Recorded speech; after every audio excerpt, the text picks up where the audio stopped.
Hi, everybody. Welcome to Group 3. My name is Titi Koharima. I am a PhD candidate at MSU. I primarily work with technology and humanity researchers. And my own research is in German studies. So I study sports and media and how media narratives help us interpret different political ideologies. And I'm really interested in AI research. So that's a very short bio from my side. And today we'll have the expert Christina Doctor here. And if you want to say something about yourself and your research, the floor is all yours. Okay, I'm Dr. Doctor. I'm in the pharmacology and toxicology department. I teach about science of team science. And the science of team science has to do with solving problems across transdisciplinary teams. And I'm thinking that's probably why I was asked to be on this panel. I also have uh, I'm working on a project to create a nonprofit called Wisdom Science. And the goal of Wisdom Science is to use fourth industrial revolution science to end hunger. So that's it, me in a nutshell. Yeah, thank you for your introduction. And I would like to formally address you as Doctor, if that's okay with you, if that's your preference. And I'm also gonna share the slides we currently have here. So here we have Michael Diala. I hope that's how you pronounce your last name. Feel free to correct me at any point. So Michael Diala is an ambitious social innovator from Nigeria, and his passion for creating impactful solutions has honed his well-rounded problem-solving abilities and first-rate project management skills. Project management is also something I'm interested in, so it's good to see you here, Michael. He's the founder of Offroad.ng, Nigeria's pioneering storage tech disposal and recycling system. Michael is leading a revolution sustainable waste management practices in the sewage industry. He strongly believes in harnessing the power of the youth by advocating for their pivotal role in achieving the global goals. So here we have Michael, welcome. And then we have Vincent Chimovo. Is that correct, Vincent, the last name? I hope I got it. Vincent is from Kenya, and he is a medical research with a background in biotechnology. He has a passion for advancing human and animal health, now pursuing a Master of Science Medical Microbiology at Kenyatta University. He has undertaken trainings in many things, including good clinical practice, biomedical research basics, and biomedical responsible conduct of research. And his research focuses on developing rapid diagnostic tests for diagnosis of human and animal disease. He is also a research technologist at Veterinary Science Research Institute and previously worked as quality assurance and quality control officer at Kenya Medical Research Institute. Welcome, Vincent. And our last presenter here, I'm going to give it my best to pronounce your name, is Mutala Abdullani. Mutala is interested in climate change, peace, and security in Nigeria and the Lake Chad region. And he founded the Goro Initiative, a nonprofit that promotes environmental peace building, climate security, and resilience. He is currently a climate security associate with Surge Africa organization and volunteers with the World Economic Forum's Abuja Global Shapers Hub, where he serves as climate and environment lead. He is a recipient of the Active Citizen Award by, I assume is Budget IT or it, a major civic tech organization in Nigeria that promotes openness and accountability. In 2024, he was selected to participate in the Mandela Washington Fellowship for Young African Leaders. Welcome, everybody. I have your slides ready, Michael. Oh, Michael is not here. Okay, let's move to our second presenter, Vincent. Okay, I'm Vincent, and I'll be sharing about promoting uptake and integration of climate-smart livestock system and indigenous knowledge in Africa. Introduction part is that livestock makes a key contribution to global food security. 17% of the global calorie intake, 33% of the protein intake, that's according to FAO. This sector contributes to the livelihood of 1 billion, the poorest population in the world. It employs close to 1.1 billion people. In sub-Saharan Africa, livestock is crucial for the livelihood of more than 80% households. It contributes to about 35% of the agricultural GDP, that's gross domestic product in sub-Saharan Africa. Sub-Saharan Africa has been represented as the most vulnerable region in regard to global climate change. As you can see there, in our part here, we have the climate change and livestock. There's an interchange here, like livestock contributes to adverse climate change by a greenhouse gas emission, that's methane, especially the ruminants through enteric fermentation. Then also the climate change contributes to affects the livestock sector negatively through water rainfall patterns, increased temperatures, and extreme weather events like floods. But the solution we have here is that we have the indigenous knowledge and climate-smart livestock system. If we can integrate these two, we can get the balance between the climate change and livestock, is the meter in between. Challenges exhibited by climate change, we have overgrazing, water scarcity, disease outbreak, and heat stress. As you can see, we have the documented climate-smart livestock systems. For example, you have rotational grazing. We have improved breeds, agroforestry, improved feed and fodder, water harvesting, manure management, and biogas production. Under ITK, that's the indigenous technical knowledge. We have traditional fodder conservation, mixed farming, cultural norms over grazing lands, traditional livestock shelter, drought-resistant livestock breeds, and the medicinal plants. Problem statement. This, as I say, this is my research proposal that I intend to do. So the problem statement of this proposal is that there's a growing global demand for livestock production. Worldwide milk and meat production is expected to increase to 1,077 million and 455 million tons respectively by 2050. That's what they said that was done by FAO 2011.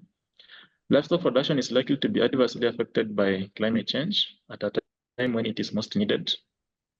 Global climate change is primarily caused by greenhouse gas emissions, and as I stated earlier, that the livestock sector contributes to this global climate change. Estimated rides about 14.5% of the global greenhouse gas emissions. Several climate-smart agriculture practices are readily available for implementation. Climate-smart livestock system and indigenous technical knowledge strategies are critical.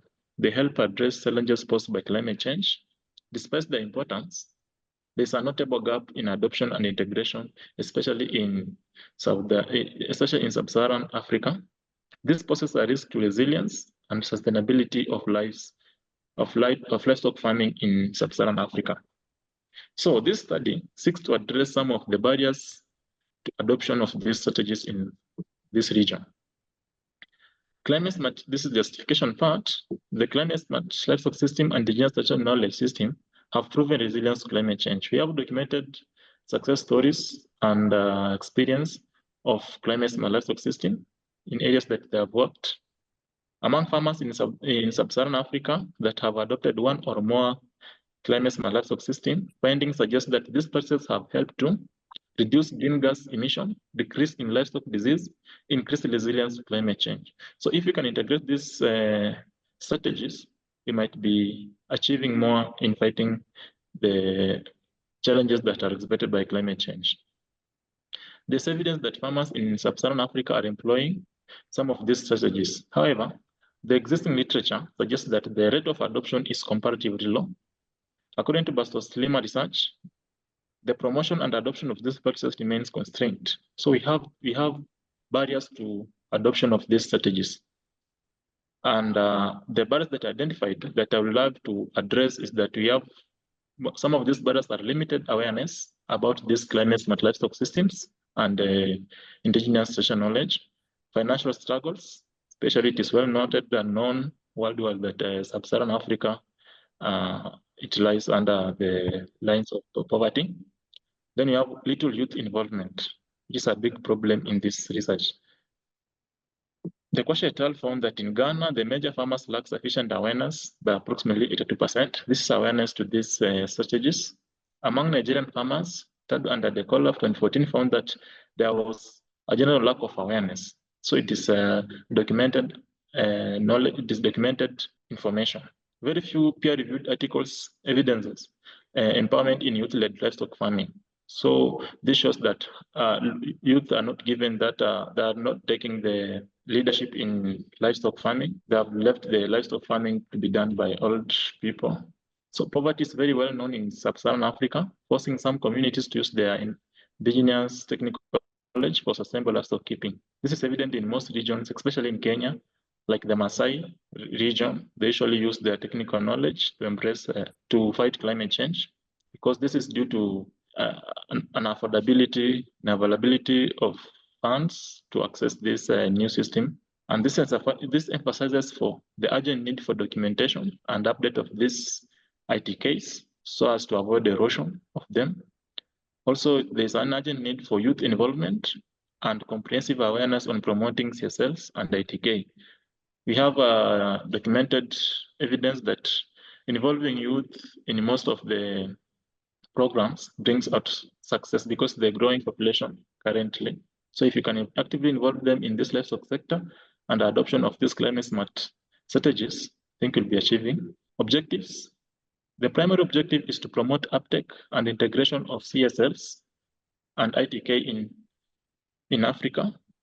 Specific objectives, number one is to update documentation of climate resilient ITK practices by livestock keepers in selected regions.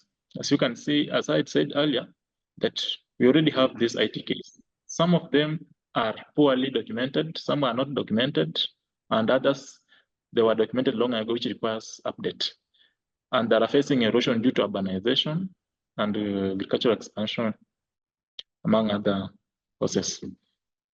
Another objective is to identify climate smart livestock system being practiced in these regions. So this study seeks to identify the most common climate smart livestock system already established and in practice. Then also is to engage, another objective here is to engage and sensitize youth and other stakeholders about the benefits of adopting CSLs and integrating them with ITK for enhanced climate resilience. So our target group here is the youth. I propose on how we can engage youth fully so that we can maximally utilize them in this project. Expected outputs. Number one is validation and recognition of climate smart indigenous technical knowledge across sub-Saharan Africa. Also youth empowerment in livestock production, improved livestock farming, resilient to climate change, decrease in greenhouse gas emission, increased livestock production, poverty reduction, and food security. Those are the expected output in case my proposal goes through. Methodology, how will I achieve those objectives? But first of all, this study intends to target countries in sub-Saharan Africa. And the regions of study will include one country in each of the 4 regions of sub-Saharan Africa. And this will be starting from Kenya as we escalate down to other countries in sub-Saharan Africa. Objective 1, how will I achieve the methodology of achieving objective 1? Number 1, I will begin with the literature review on existing ITKs in livestock keeping across sub-Saharan Africa region, followed by field surveys and interviews, interviewing key informants to identify indigenous technical knowledge practiced and effectiveness in climate resilience. And finally, I'll compile and update the documentation based on the findings. Objective 2, I will use structured questionnaires and checklists to systematically identify the various climate smart livestock systems being practiced. Also, I'll do comparative analysis, compare the identified CSLs with the documented ITK to explore areas of overlap, integration, or divergence. Objective 3, I will achieve it by use of community-based participatory approach, educational material, field demonstration, social platforms, social media, including the TVs, workshops, and training programs. And this will entirely target the youths. And it will be for enlightening them on about this ITKs and CSLs. The key challenges that hinders this research is research grant for youths in sub-Saharan Africa. We don't have the designed or strategized mechanism of youth accessing research grants. That's why the youth are less involved. And number 2, academic scholarship. This will enable the youth to sharpen their skills in research. Also, that one is very limited in sub-Saharan Africa. Some government policies are unfavorable in various countries. Youth representation in research forums. Youth are not well represented. They are not given that chance to take leadership in research.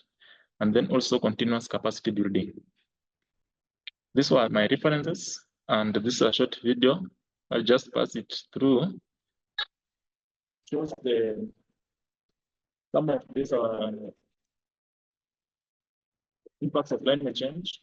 This is the community of Maasai region, Maasai community found in sub-Saharan region in Kenya, Kajiado County. As you can see, the region is entirely dry. And this is the result. It used to be green. This is the Maasai way of life for the longest time ever. But now, in the ever drought, you allow me just to go through. My childhood memories of Maasai land is lush green grass, and the land was full of life. Seasons were predictable, and so was life. Now, a lot is opaque, and our ways cannot keep up with the weather changes. Zimebaki wakati wa ukame, na hizi ng'ombe zilikuwa karibu hizi ng'ombe zilikuwa tumezinua kwa sababu ya zilikuwa so much malnourished. Ng'ombe kama hii naona bado iko na vidonda huku, ilikuwa ni majeraha ya hiyo ukame. Hizo vidonda unaona kwa hiyo ng'ombe. Hii ng'ombe ilikuwa imebakisha kidogo kukufa. The pastoralists of Kajiado actually lost to a tune of 2 billion in deaths of livestock, and as well as distress sales from the drought that was experienced. It's like losing everything. There is that deep connection between us and the animals, and it means so much. When we lose, you find people, the community becomes poorer and poorer. The losses incurred from, that drought pushed farmers who were running their own farms back into becoming casual workers for them. And so they actually now needed help in regard to feeding of their families, and that really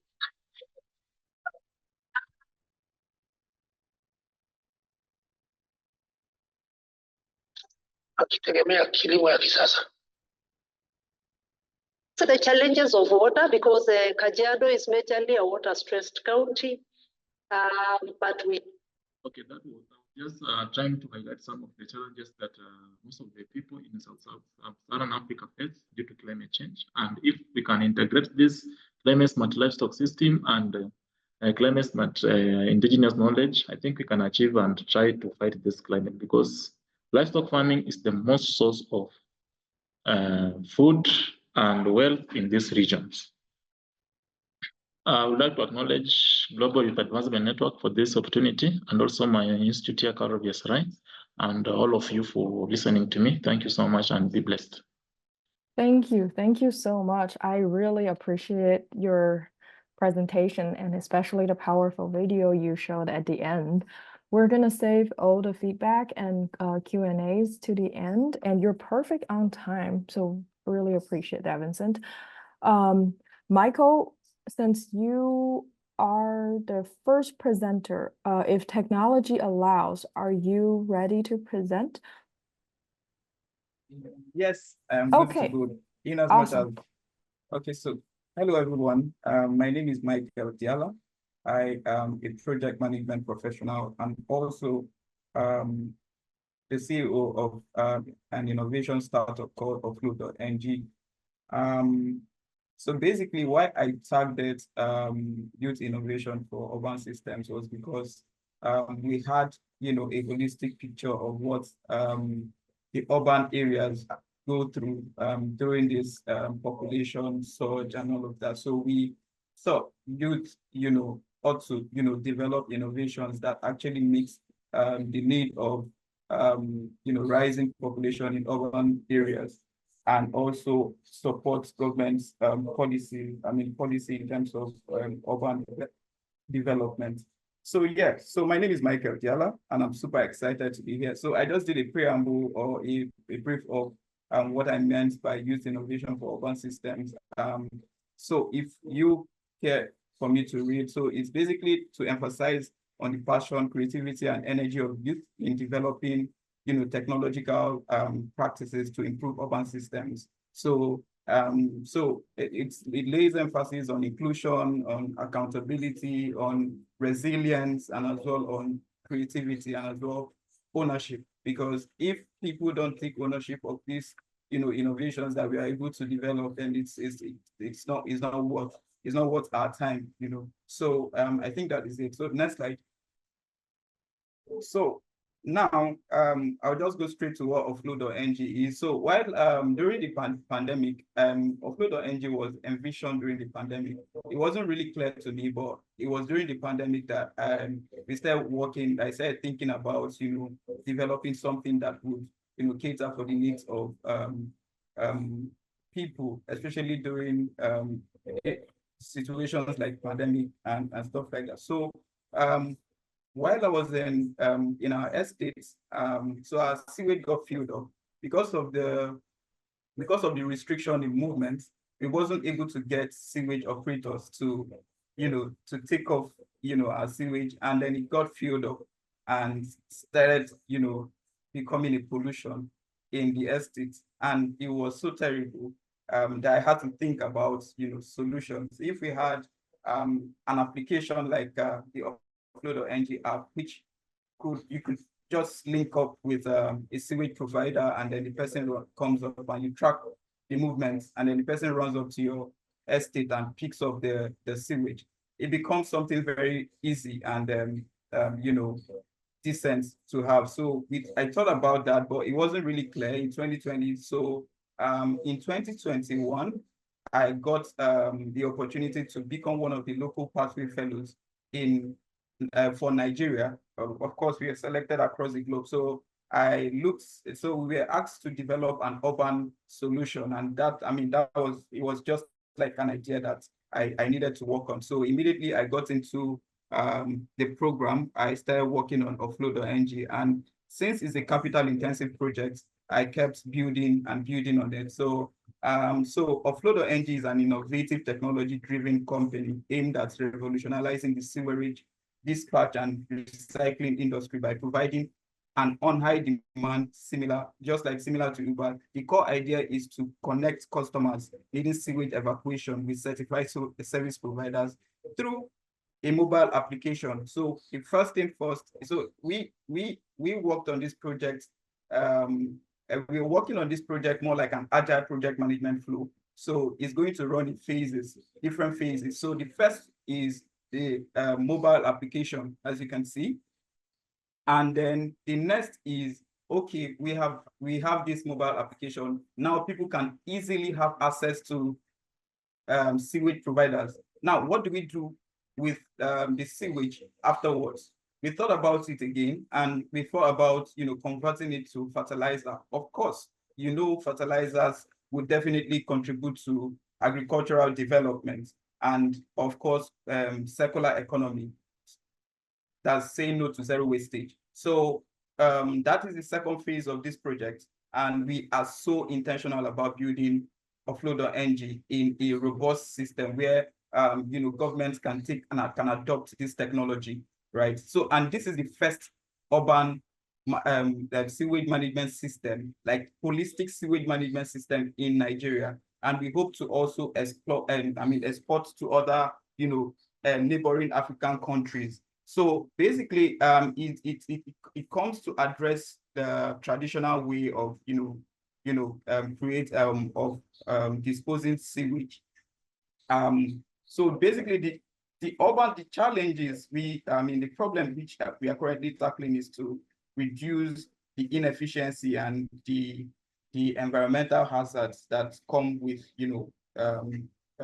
evacuating sewage and all of that. So next slide, please. So we are solving the problem of time reduction. Of course, like I explained to you, the ordeal we had in our estates, and of course the cost efficiency, because of the competition that's going to come in. Of course, the health enhancements. If this if this sewage is treated, definitely we would have a reduction in health challenges, especially in the areas that this sewage material is dumped. So we are definitely going to create like a recycling plant where this sewage is converted to fertilizer or manure for agricultural development. And of course, we are solving the problem of circular economy. We are saying no to waste. We are saying there should be no waste at all. So we are going to ensure that every waste from this from the whole process is utilized for the benefit of the economy, right? So, and I believe this is the essence of these innovations that we're trying to create. So next slide, please. So I broke down the benefits into planets, which are planet, social, and of course economic benefits. So for the planet, we are looking at the footprints of gas, of course, gas emission and all of that. Because when we are using because we plan to use cars like electric cars, sorry, not cars, but electric trucks to evacuate the waste. So once if we are able to achieve that, we are reducing the ecological footprint, and then of course gas emissions. That's of course, and of course the people, we are definitely going to create a more customer-centric approach to waste recycling, where people can have incentives at the end of the day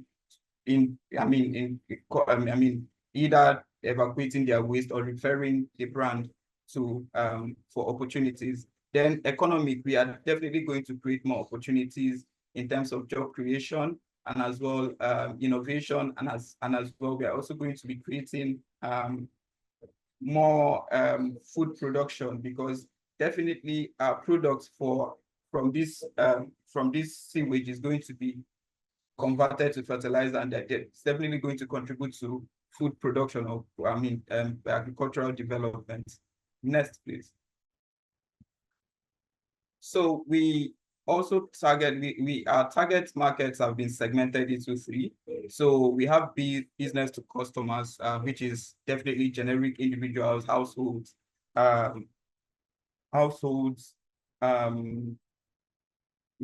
generic, normal, random people, random households who are definitely going to be using our service. So Nigeria hits over a double in population by 2050. So by 2050, we are projected to be about 400 million, over 400 million in population. And you can imagine, because there's definitely going to be a surge in open defecation and all of that. So we are trying to make provision. And since we are not just going to have the sewage app, we are definitely going to have the recycling plants, and we also want to have mobile toilets.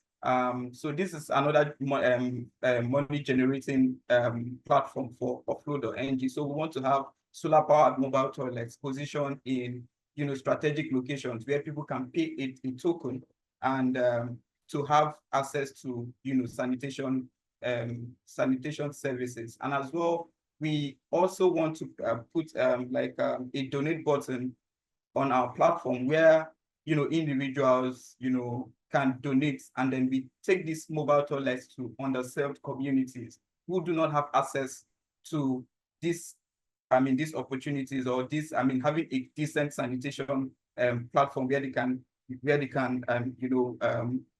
can exercise their sanitation needs and all of that. So even in riverine areas where you have cholera and all of that.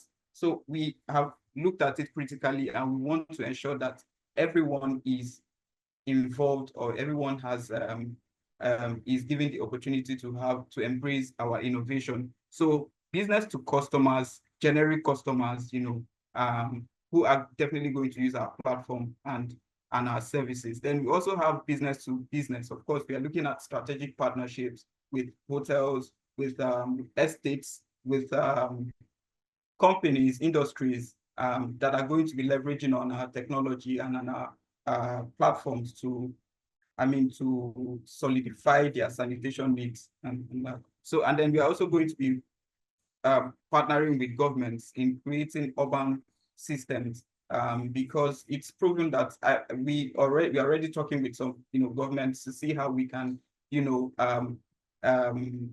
fusing our technology to their urban policies.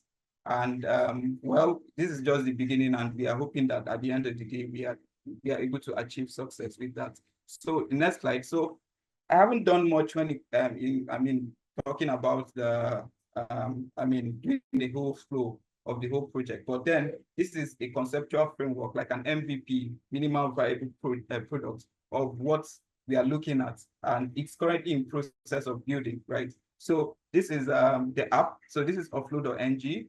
So you log in, we send you a code, and you could go through, so we have all the flows. There are so many of them. The processes you go through in acquiring or in seeking for a service, a sewage disposal service, and then it comes to your doorstep, and then you make payments, and then we go. And then secondly, since this is the first phase of our project, I didn't want to bog the presentation with so much. Like we also have maybe in the first 3 years, we are going to focus on the dispatch app, and then the fertilizer, which is the recycling. But then in our next 5 years, we also want to see an opportunity for us to also dive into sewage treatment plants, and as well maybe biomass generation as well. So I think this is basically what I put up, and this is to say thank you for giving me the opportunity to present this wonderful idea. And down below, you can find the fertilizer. This is the fertilizer, the packaged fertilizer. This is the conceptual framework we want to do with the fertilizer. So we have the different sizes that is going to be in the market immediately we start operations. So we are still at the ideation, trying to put everything together, trying to engage critical stakeholders into the project, and as well structure the organization to meet the needs of our potential clients. So that's that, and this is our financial statement of cash flow for the next 3 years. And so I think with this, I would want to say a big thank you for giving me the opportunity to present this short presentation to you. Thank you so much. This is my email address in case you want to reach out for any questions. Hi, thank you, Michael. Thank you. This is a wonderful presentation. It's a great idea. I really like the mock-up images you have here for your applications. And you are also perfect on time. As I said before, we're going to save Q&As later. We're going to move to our last presenter. This sounds good?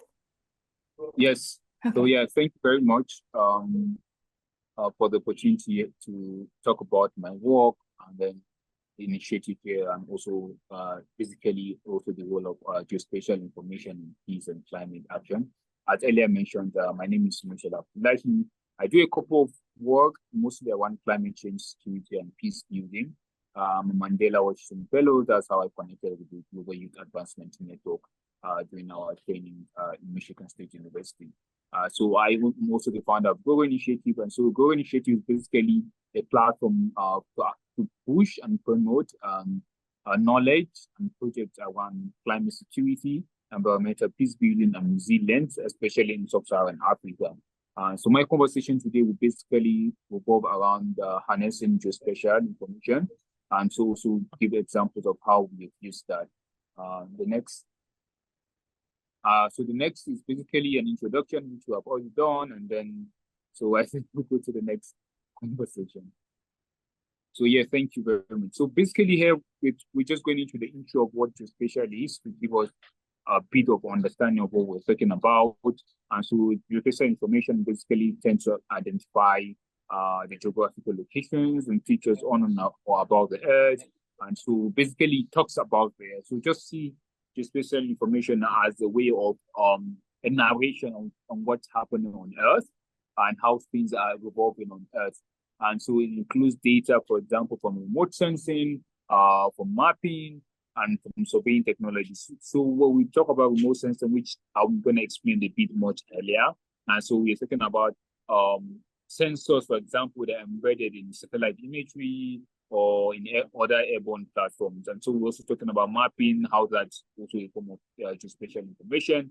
And then surveying technologies, earlier on, one of our presenters talked about in terms of urban development, the role of sewage. And so you want to, for example, conduct mapping around urban build-up, and then this potential use of geospatial information. So have you used the geospatial information? Of course, yes. The answer is yes. I've used the geospatial information. So whether in terms of the weather map that you checked recently to know what the weather situation will look like in your place, that's a form of geospatial information collated by wide range of sensors and systems. Whether you're trying to get an Uber or trying to find your way to the nearest coffee shop, that's also a form of geospatial information. So the Google map, as shown in this image, is a very classic example of that. So in terms of finding location, finding a coffee shop, and all that. So these are all kind of examples of geospatial information that we now use almost in our day-to-day lives. Next. So potential sources, we have satellite images, for example, satellites being sent into space either by NASA or by Elon Musk or by the Russian Space Agency or the Chinese Space Agency. In Nigeria, we have launched about a few couple of satellites, especially for communications, and we intend to launch more. So satellites are very important source of geospatial information. And then also drones. Drones are a more modern and flexible means of geospatial information. They have been growing in terms of their use, their flexibility, and then also how much we can integrate into them. So drones are really, really increasing, and so they are also like a more modern way of collecting data. Next. So basically, this is where the most of my conversation will be about in terms of the applications of spatial information in peace and climate action. So around the world, especially in the global south, some communities are increasingly facing a wide range of challenges, especially around land, water, and other resources. There's increasing scarcity, especially as a result of the climate change. So the climate crisis is making resources becoming scarcer in a lot of part of the world because, for example, you have shortage of rainfall now in Nigeria. We are currently battling with potential drought in the northern part of the country, and this could have significant repercussion for food security. Already we have over 30 million Nigerians who are considered to be food insecure, and so with this potential drought could really, really be a major problem. We also have issues where there's conflict between herders and farmers as they fight over land, water, and pasture. This isn't just a problem in Nigeria, it's a problem across the Sahara, whether in terms of Mali, Niger. We've also seen drought in places like Somalia and Co. So we have seen really in terms of how climate action is exacerbating these tensions and also increasing conflict risks and instability. So, for example, we have over 600,000 or over 1 million people who have been displaced in the northwest and north central parts of Nigeria as a result of clashes between herders and farmers. The Boko Haram insurgency in the northeastern part of Nigeria and the Lake Chad Basin is also partially attributed to changes in climate and environmental conditions there. And that conflict has displaced over 2 million people and left over 8 million people in need of humanitarian assistance. So this is a huge problem, and what your spatial information does is to help us understand these trends in a more broad manner, and then also be able to have evidence-based integration of the knowledge to drive solutions. Next. So basically, we're going to talk about the application in the sense that, so what this image shows us here is the use of drones for mapping. So we're seeing increasing use of drone for example, for agriculture, for measuring, for analyzing the soil nutrients, for analyzing the condition of plants, for analyzing the hectares of land being covered. So we're seeing increasing use of drones for these. Next slide. So satellites. So basically, I'm going to cut down into two portions. So you have the conversation around satellite imagery, so whether in terms of the ability to provide you with high resolution imagery and also remote sensing capabilities. And so these high resolution imagery help you to see what's happening on the Earth. The remote sensing helps to measure data, like I said, whether, for example, vegetation cover, hydrological conditions. These are very important things that the remote sensing data can measure, whether in terms of temperature. However, in terms of the high quality imagery, this helps us to see really high definition image of what's happening on the ground. So it's like the image on the left. The image on the left shows the Sahara Desert, the portion that is in the northeastern part of Nigeria. But the Sahara Desert crosses across the Sahara region, the Sahel region, and it's been encroaching over the years. And so this image here, which I obtained through Google Earth imagery, shows the Sahara Desert region of Nigeria.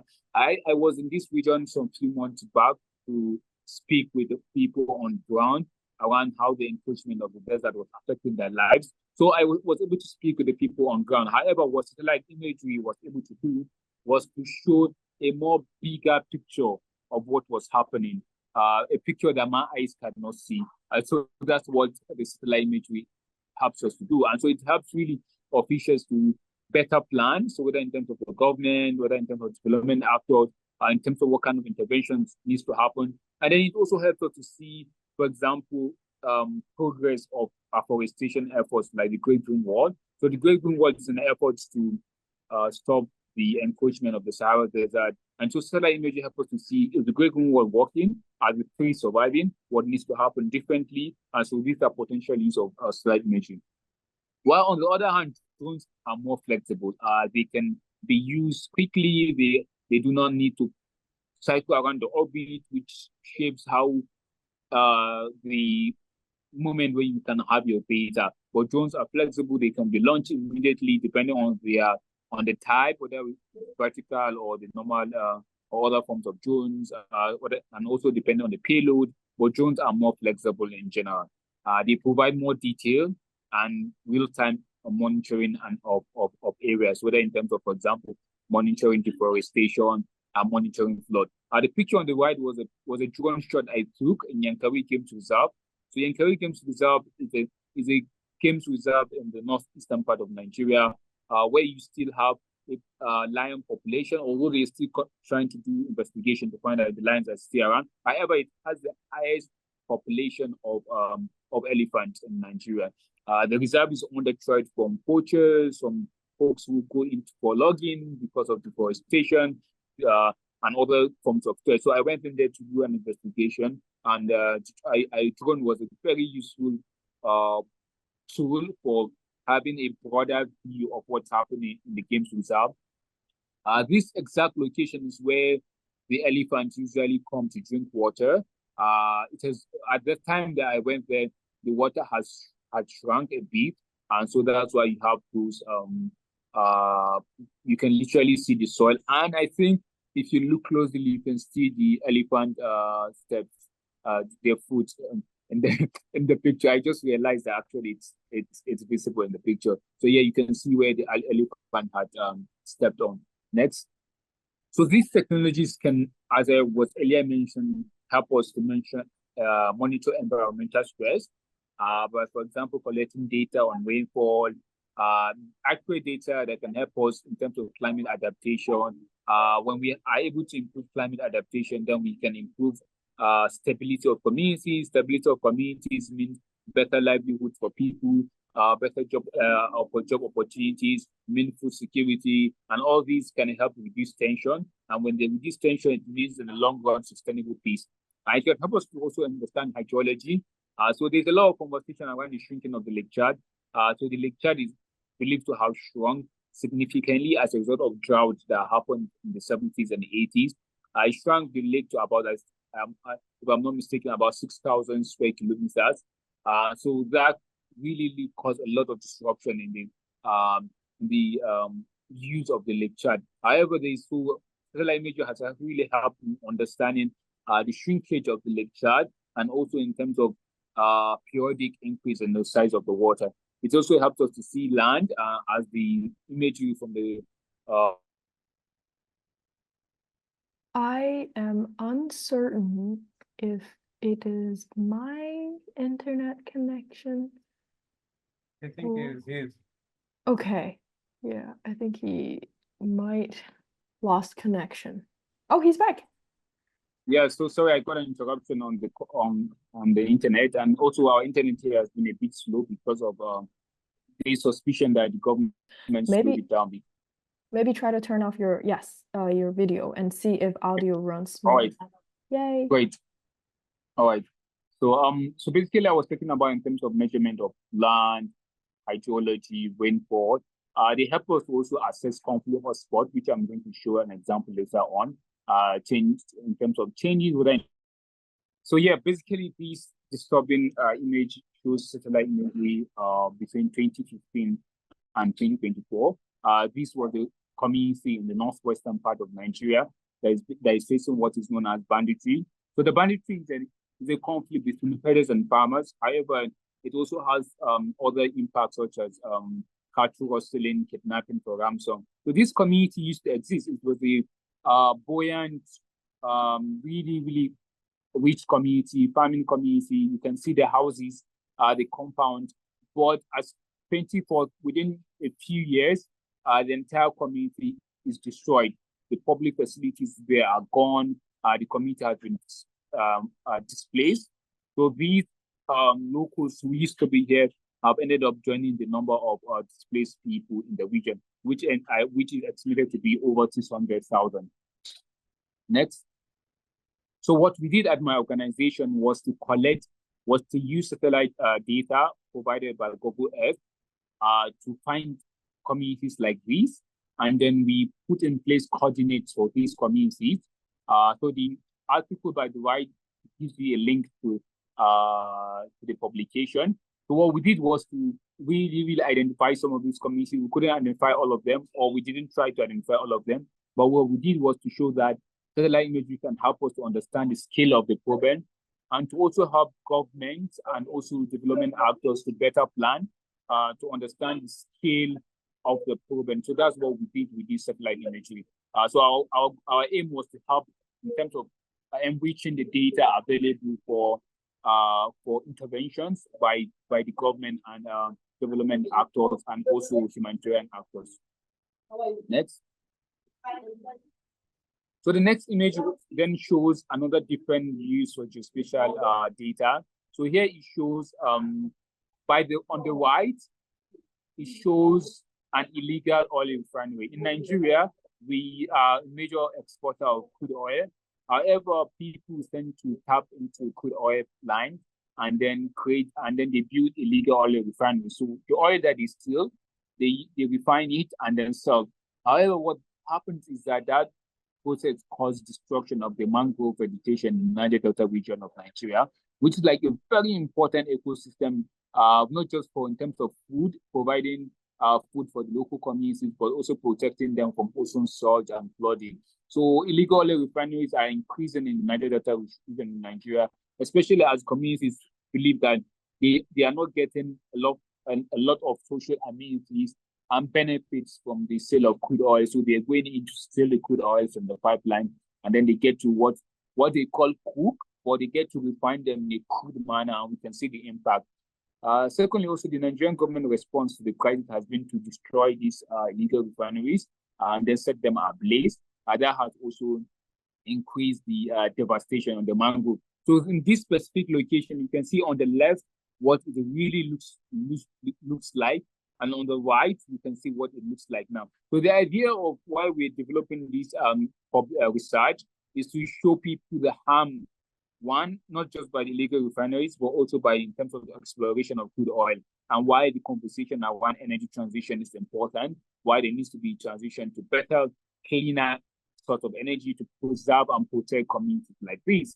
So that's the idea in terms of us publishing this report, which we're still working on. We have been able to identify dozens of illegal refineries and also be able to show people that this is what it has caused. And so the goal is basically to push action in terms of remediation of this environment and also to talk about the need for energy transition. And what are the challenges? So we do have a lot of challenges, insufficient resources. So these in terms of, for example, acquiring satellite imagery is quite expensive, especially when you want, especially for a young and new organization like mine. So what we depend on a lot in terms of what's available through Google Earth, and that is not sufficient a lot. And so, like I said, and the third, like lack of sufficient data and coverage. When you use Google Earth for a lot of locations in Africa, especially if I'm using Nigeria, for example, you find out that the coverage is not much. So when compared to, for example, a location in Europe or America, you find out that you could have data going back for decades, or you can have very recent data. But Africa is really covered a lot, and I think this is a huge disservice because satellite imagery can really help Africans, especially scientists, scholars, development actors, and several other people to better get data. So I think that's a major problem. So also when you're going to the private organizations to get data, it's a bit expensive.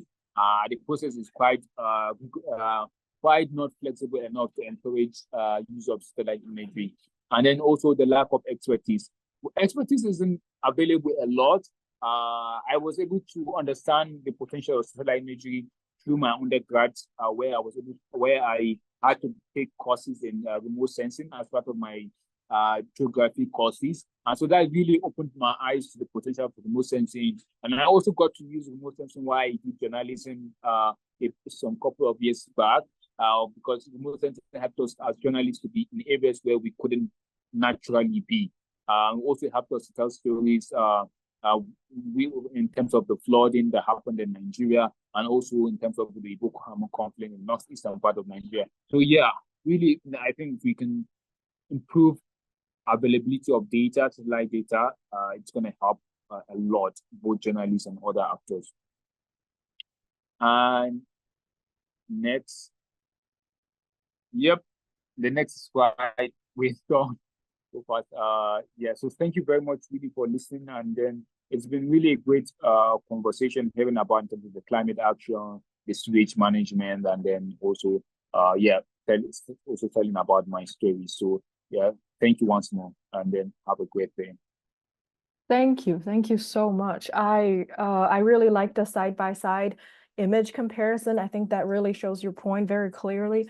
What a great way of showing us the differences between like drones and satellites and like the time change. I really like the presentation you created here.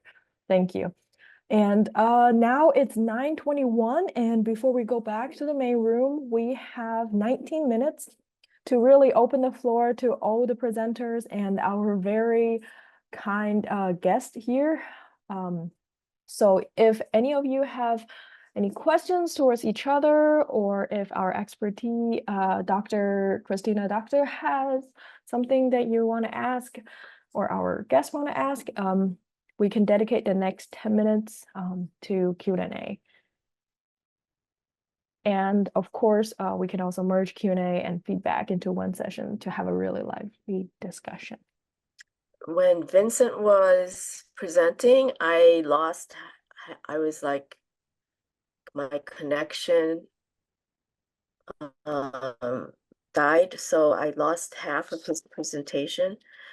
But for both Vincent and for Mike Dahlia, I was wondering about the people's adoption. Like how do you approach how people will adopt your idea and app. So I guess I'll address Mike Dahlia first. Yeah, I think I really admire everybody's project. But my concern is like, what is the alternative? And what are the people using now? And then how do you get them to adopt your product? All right. So basically, the traditional means of evacuating sewages. Okay, phone call. You call maybe a central service center, and if there are so much people on queue, it's very difficult for you to get access to that service maybe at the particular time that it should have been done. Like the explanation I gave you with my own experience in our estates because of the pandemic, obviously. But then bringing innovation to sewage evacuation is more like speeding the process, having a swift delivery service at every point in time, and also creating, of course, a value chain that would enhance a circular economy from that process. So normally people wouldn't, have use their phone to get access to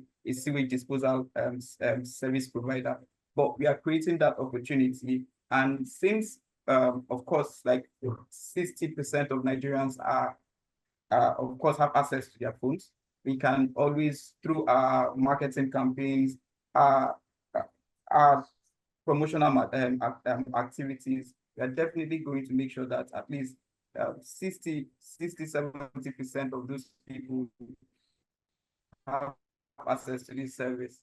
And that's what we're going to do.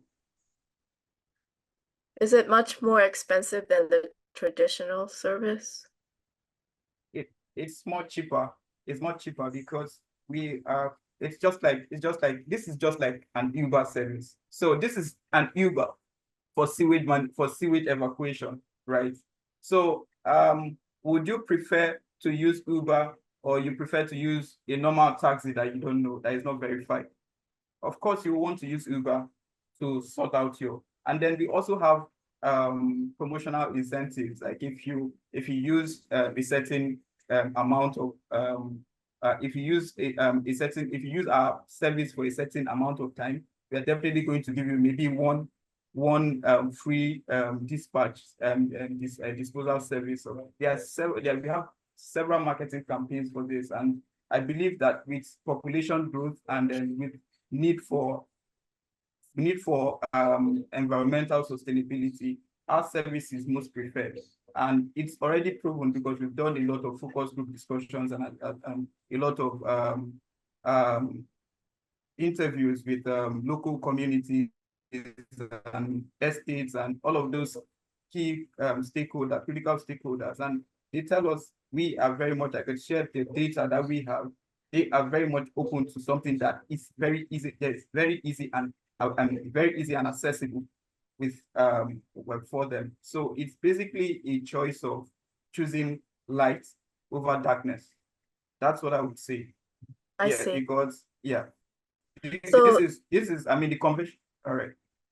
So do you have people who pick up the sewage and then do you have people who fertilize, or what, are they one and the same? Like No, like I explained earlier, as our project is running in phases. So this is just like a way of bringing innovation to bringing down innovation to the last mile, which is the circular economic aspect of it. So what we have done, first of all, is to identify the sewage providers. So we have a database of sewage providers, just like you have Uber, and then you have a list of drivers, right?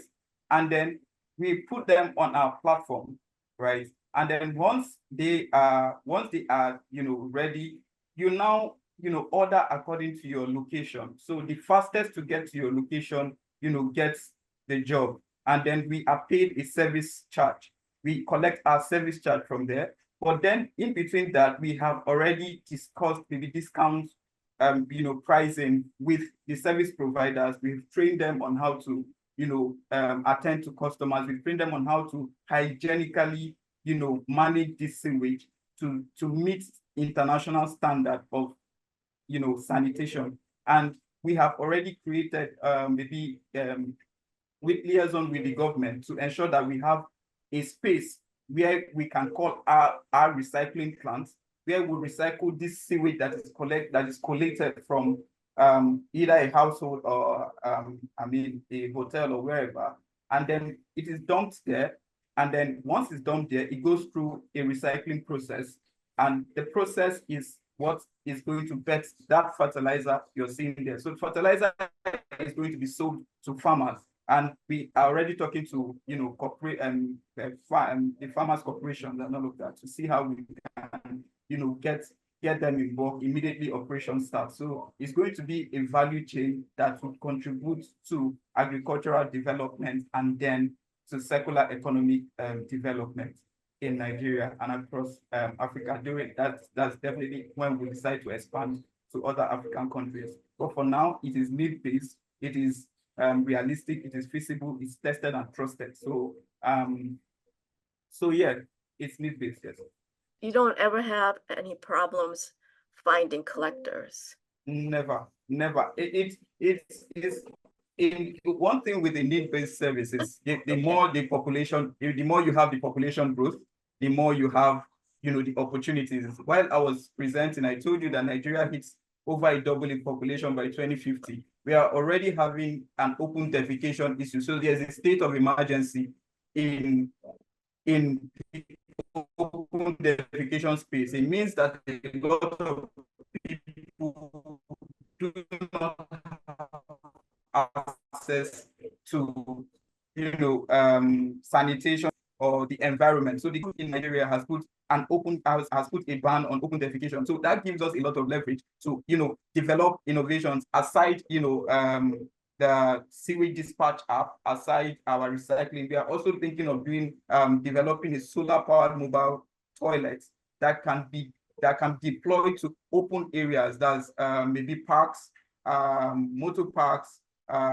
So instead of going to a street on maybe on the main road or in the bush, you can pay a token for it. A token, maybe if the service was going to be like a $1, you could pay maybe 50 what's the lower version of the currency? Or let's say you're to pay 100 naira, which is in naira. You could we could slash it for you to pay maybe 20 naira or 30 or 40, so that you are able to have this decent sanitation service. And we have also, once the application is done, we want to put a donate, like you can donate to a rural community. So this is like a community development project. So we have created like an aspect, the development people that detect people are working on it already. So we have developed a donate button where if you are like doctor, you want to help some people in Africa to have access to toilets and all of that. We already have this technology, solar power enabled mobile toilets. So what we just need to do is, okay, we have identified some communities, maybe underserved communities in rural areas and all of that. So once you donate, we have a team of people who look at, okay, how many toilets can this cater for? How many people in these areas can this cater for? And then we deploy these toilets to them. So it becomes a multifunctional, application. It becomes a multifunctional project for urban sustainable development in waste management. So I think that is that. And it's already like we are already talking to governments, because if the government can take ownership of this project, it becomes an urban-based project. We wouldn't have to start begging for acceptance or start begging for acceptability. So it becomes something that is generic. Once you're in this city, you have access to offload.ng, you have access to offload products and services. So it's a multi-factional,